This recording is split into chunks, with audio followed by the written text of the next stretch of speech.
Herzlich willkommen, Sianamgela, and welcome to the Bundesliga Connection with Chris Harrington on the SL Podcast in partnership with DW Berlin.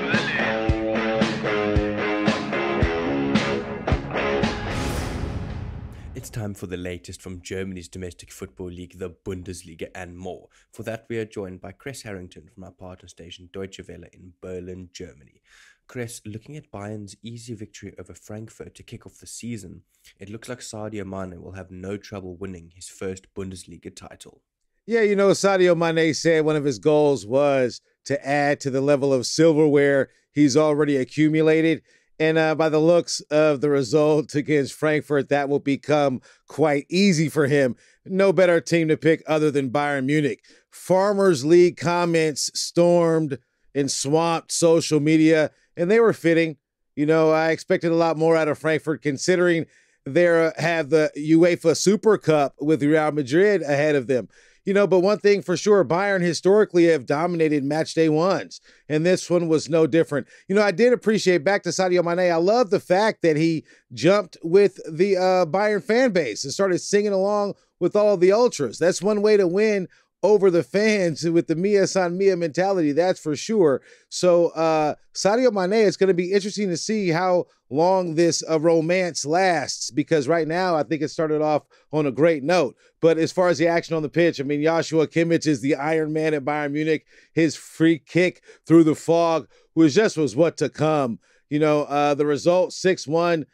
How we got there, Ben Pavard. Ben Pavard cleaned up a corner kick. Ben Pavard at one point was actually in the rumor mill. He was in conversation possibly with a departure because Matthias de Ligt obviously was signed from Juventus, but Julian Nagelsmann decided to keep him around, and he proved why to net his goal. Then Sadio Mane's header off of the Gnabry assist. I could replay that goal for days. Such a beautiful goal. Such one of the reasons and benefits Sadio Mane in the elements he brings to the Bundesliga.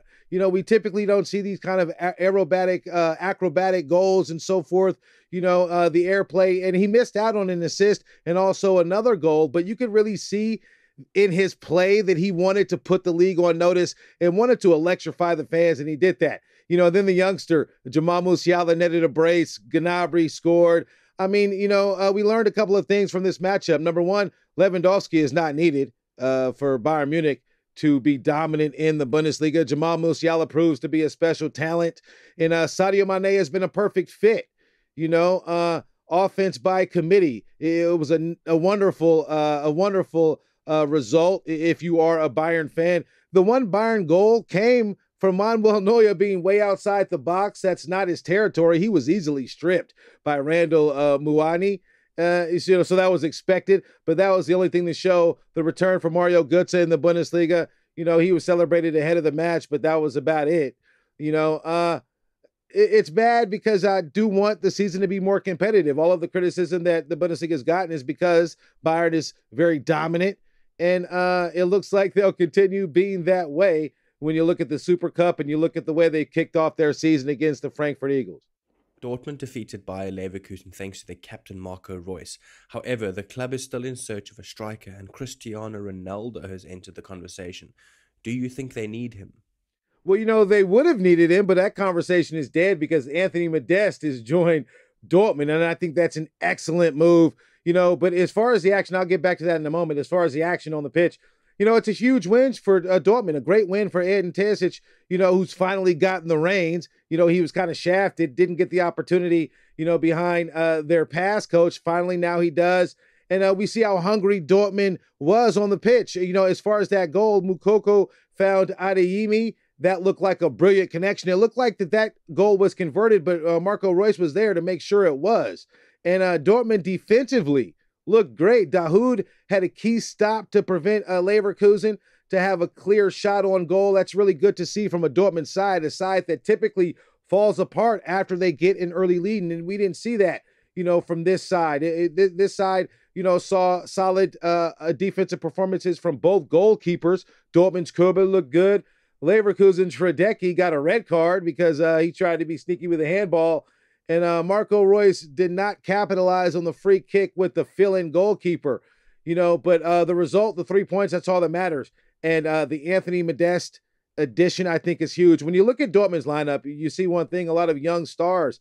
In Anthony Modeste, you see a seasoned veteran in the Bundesliga, someone who's known to put up 20 goals and plus. I mean, last season, he pretty much helped Cologne, secure their spot in their position, and he put up 20 goals, in the process. I think when you combine, the amount of seasoning and the experience he's had and accomplished, if that can trickle down on the Dortmund handful of youngsters that are uber talented, maybe we can see a very interesting season ahead of us. Dortmund took a tough blow with Sebastian Haller, in his testicular cancer that he came down with. That was a huge blow offensively.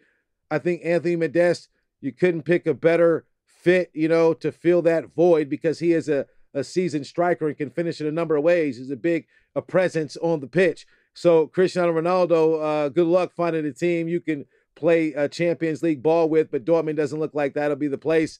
And I'm happy for Modeste, in this opportunity, and for Dortmund as well. Before we let you go, Chris, other than the UEFA Super Cup final between Real and Frankfurt, what else has hit your radar?